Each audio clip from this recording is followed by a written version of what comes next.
연일 폭염이 이어지면서 작물이 말라 죽고 가축 폐사는 늘면서 일부 농축산물 가격이 폭등하고 있습니다. 대구 가톨릭대학교의 한 교수 신부가 무에타이 흉내를 낸다며 상습적으로 여학생을 폭행했다는 의혹이 일고 있습니다.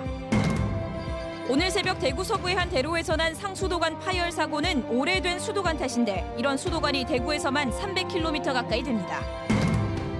대구 가톨릭대학교 병원 노동조합이 근무 여건이 열악하다며 오늘부터 파업에 돌입했습니다. 노사 입장차가 커서 장기화가 우려됩니다. 여러분 안녕하십니까? 계속해서 대구 경북 소식입니다. 재난 수준의 기록적인 폭염이 계속되고 있습니다. 언제 끝날지 모를 폭염에 가축 폐사를 비롯해 각종 피해가 잇따르고 있습니다. 하루도 거르지 않는 강렬한 햇볕에 농산물도 타들어가 물가도 덩달아 들썩이고 있습니다. 양관희 기자가 보도합니다. 연일 쏟아지는 햇볕에 사과가 노랗게 변했습니다. 일부는 색이 까맣게 변했습니다. 속도 푸석푸석합니다. 추석쯤 출하하는 사과가 타들어가자 농민은 애가 탑니다. 지금 올해는 이상기온 때문에 일소패도 심하고 탄저병도 엄청 심합니다. 폭염은 축산 농가도 덮쳤습니다. 전국적으로 지금까지 폐사한 닭만 204만 마리, 돼지도 9천 마리에 이릅니다. 농가는 초비상입니다. 이곳 양계장은 연일 폭염이 이어지면서 이런 냉방 시스템을 24시간 가동하고 있습니다. 그러다 보니 이곳의 온도는 약 31도로 바깥 기온보다 5도 낮습니다. 지난해 살충제 파동을 겪은 산란계 농가는 이번에는 폭염까지 이중고를 겪고 있습니다. 산란율이 줄어들고요. 온도가 한 38도 정도 가면은 닭이 죽습니다. 농민들은 축사 온도를 1도라도 낮추려고 지붕에 물을 뿌리면서 안간힘을 쓰고 있습니다.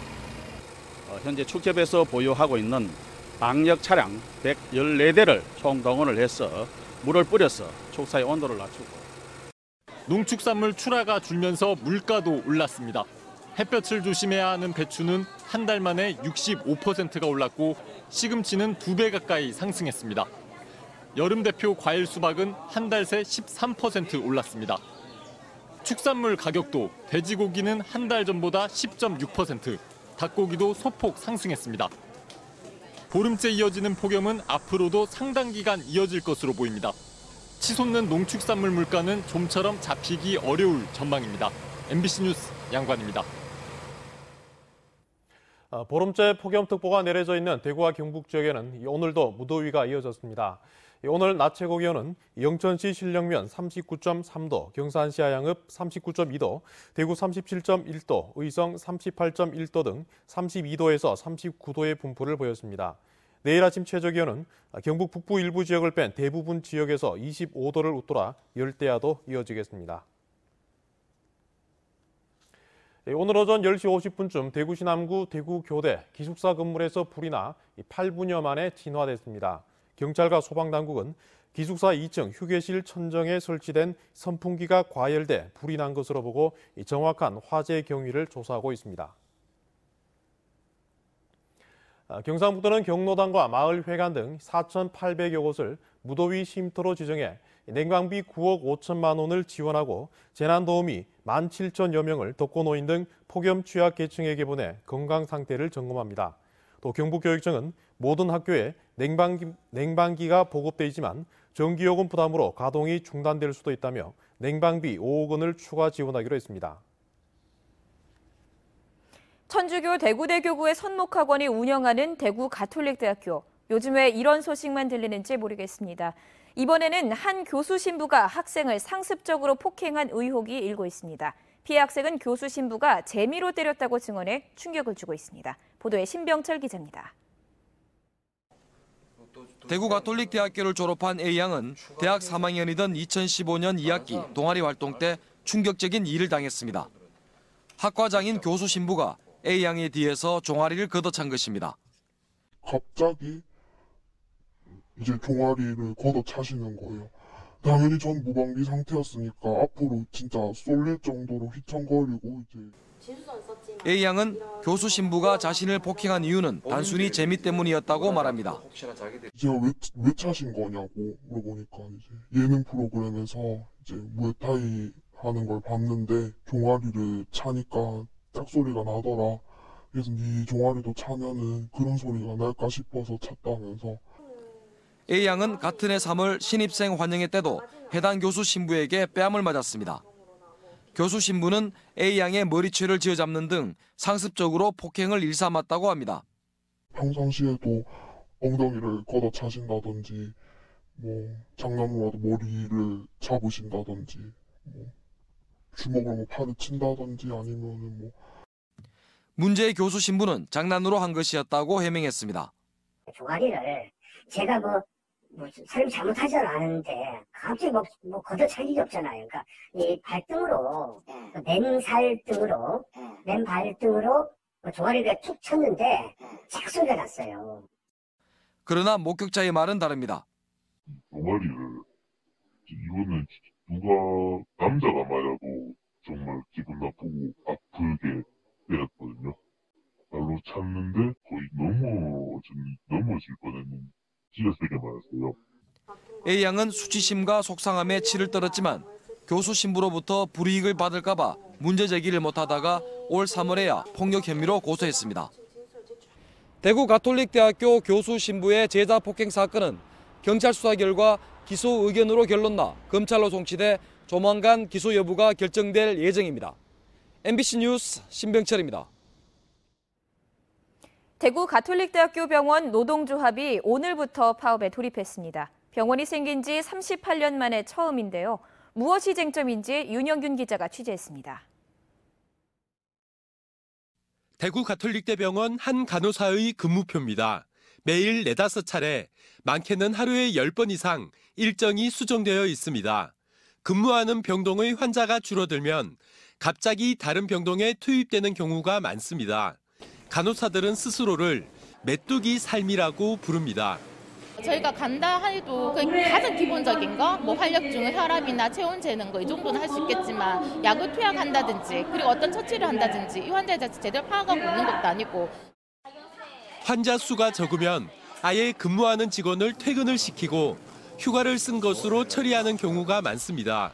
반대로 환자가 많으면 쉬는 날이라도 출근을 강요받는 경우도 있다고 합니다. 평일에 1시간씩 근무 시간을 줄이고는 토요일에 4시간 일을 시키고 휴일 수당을 주지 않은 경우도 적지 않다고 합니다. 임금은 대구 대학병원 중 최하 수준이고 근무 시간도 들쭉날쭉하다 보니 최근 4년간 새로 입사한 간호사의 경우 75%가 병원을 떠난 것으로 집계됐습니다. 노동조합은 98.3%의 찬성률로 파업에 돌입했습니다. 병원이 생기고 처음 있는 일입니다. 임금이 열악합니다. 그래서 직원들이 계속 빠져나가게 됩니다. 그러면 그 빈 공간에 신규 직원들이 들어오게 되고 그러면 그 숙련도가 떨어지게 되죠. 그러면 결국에는 환자 안전과 직결이 되어 있습니다. 병원 측은 급격한 임금 인상은 불가능하다고 밝혔습니다. 저희들 경영이나 재정 상태의 능력이 한계가 있기 때문에 노조의 요구와 차이가 있는 부분은 있습니다. 사실은 그런 부분에서 지금 협상이 좀 안 된 부분인데요. 최대한 파업 중에라도 저희들 협상을 계속 해나갈 의지가 있고. 대구 가톨릭대병원은 파업 장기화에 대비해 750명 정도 되는 입원 환자를 300명 수준으로 줄이고 신규 수술 환자 접수도 중단했습니다. MBC 뉴스 윤영균입니다. 오늘 새벽 대구 서구의 한 대로에서 상수도관이 파열돼 일대 주민들이 단수와 교통 마비를 겪어야 했습니다. 30년이 넘은 오래된 수도관이 원인으로 지목되고 있는데요. 대구에서만 당장 교체해야 할 상수도관이 300km 가까이 됩니다. 도로 위를 위협하는 상수도관 파열 사고, 한태현 기자가 취재했습니다. 오늘 새벽 4시쯤 대구 평리 내거리입니다. 물기둥이 하늘로 솟구쳐 오릅니다. 아스팔트를 뚫고 솟아오른 물기둥 때문에 도로가 금세 물바다로 변했습니다. 도로 아래 매설된 지름 500mm짜리 대형 상수도관이 파열되면서 이 일대는 오전 내내 교통이 마비됐습니다. 수돗물 공급이 끊겨 4,900가구 주민들이 10시간 가까이 불편을 겪었습니다. 오래된 상수도관이 이번 사고의 원인으로 파악되고 있습니다. 88년도가 오래되니까 압을 못 견뎌갖고 또 약한 부위가 있을 거 아닙니까, 그죠? 그게 터졌는 걸 압에 엮으니까. 이번에 파손된 상수도관입니다. 보시는 것처럼 두께가 1cm가 넘는 상수도관인데 이렇게 처참하게 파손이 됐습니다. 주철로 만든 상수도관의 평균 내구 연한은 30년. 사고 우려가 높아 당장 교체해야 할 상수도관은 대구에서만 288km에 이릅니다. 경부고속도로 대구와 서울 거리와 맞먹습니다. 문제는 이번 상수도관이 당장 교체해야 할 대상에서 빠져 있다는 데 있습니다.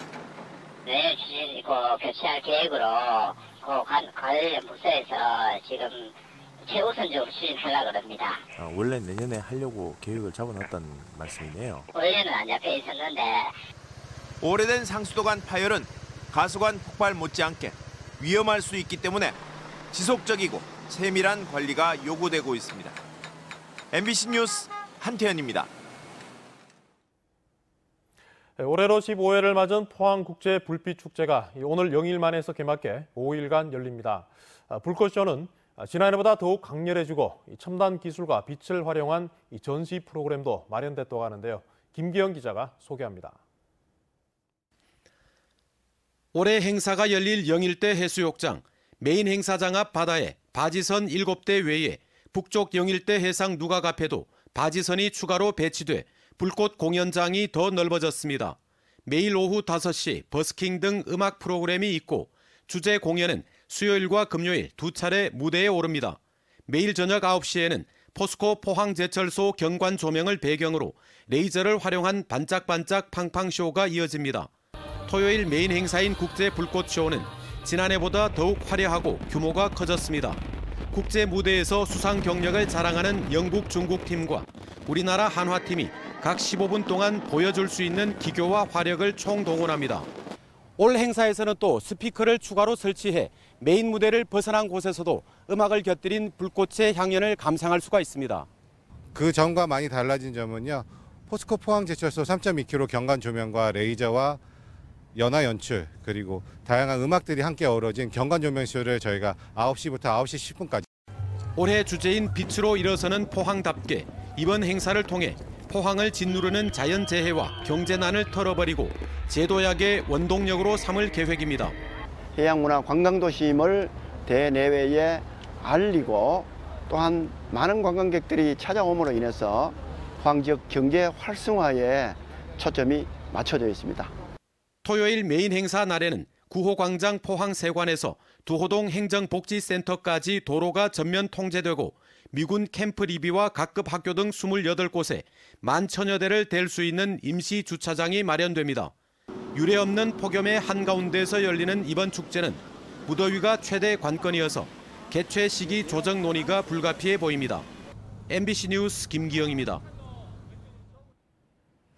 강훈이 대구시 교육감 공약추진위원회는 오늘 기자회견을 갖고 교육 현장 의견을 수렴한 정책 공모를 통해 5가지 영역 26개 정책 과제를 제시했습니다. 특히 현재 39%에 머물러 있는 중학교 무상급식을 내년부터 모든 중학생으로 전면 확대하고 학교 급식의 위생관리를 강화하겠다고 강조했습니다. 대구대학교 총장기 전국 고교 검도 선수권대회 단체전에서 구미 형곡고등학교가 정상을 차지했습니다. 오늘 오후 영천체육관에서 펼쳐진 단체전 경기에서 형곡고등학교는 결승에서 만난 고교 최강 광주 서석고등학교를 전체 스코어 5대2로 잡고 대회 정상에 올라섰습니다. 올해로 21회째를 맞이한 이 대회에서 형곡고는 어제 개인전 신재우 선수에 이어 오늘 단체전까지 모두 우승을 차지했습니다. 평창 동계올림픽 은메달리스트 팀킴이 강사로 나서는 주니어 컬링 캠프가 오늘 의성에 있는 경북 컬링 훈련원에서 시작됐습니다. 월드 컬링 투어 코리아가 주관하는 이번 캠프는 중고등부 2박 3일과 초등부 1박 2일 일정으로 진행됩니다. 이번 행사는 컬링 유망주를 발굴하고 저변 확대를 위해 마련된 것으로 김은정 선수를 비롯한 팀킴이 강사로 직접 참여합니다. 오늘 새벽 5시 반쯤 김천시 아포읍 한 도로가에서 58살 A씨가 회사 통근버스 출입문에 목이 끼어 숨진 것을 A씨의 친구가 발견해 경찰에 신고했습니다. 김천경찰서는 버스 안에서 잠을 잔 A씨가 새벽에 혼자 내리다가 목이 끼인 뒤 주변 사람의 도움을 받지 못해 변을 당한 것으로 보고 정확한 경위를 조사하고 있습니다. 영덕경찰서는 2명을 흉기로 찌르고 3시간 동안 인질극을 벌인 혐의로 41살 A씨를 붙잡아 조사하고 있습니다. 경찰에 따르면 A씨는 어제 낮 2시 10분쯤 영덕군 영해면에 있는 37살 여성 B씨의 집에서 B씨와 33살 C씨를 흉기로 찔러 상처를 입히고 인질극을 벌이다 자수했습니다. B씨와 C씨는 생명에 지장이 없는 상태인 것으로 알려졌으며 경찰은 A씨를 상대로 정확한 범행 동기를 조사하고 있습니다. 대구지방법원 포항지원은 여자친구의 신체를 몰래 촬영한 혐의로 우즈베키스탄 국적 33살 A씨에게 징역 6개월에 집행유예 2년을 선고했습니다. A씨는 지난해 5월 20일 포항의 한 모텔에서 여자친구인 우즈베키스탄 20살 B씨의 동의 없이 휴대전화로 특정 신체 부위를 촬영해 다른 사람에게 퍼뜨린 혐의를 받고 있습니다. 지금까지 대구 경북 소식 전해드렸습니다. 시청해주신 여러분 고맙습니다.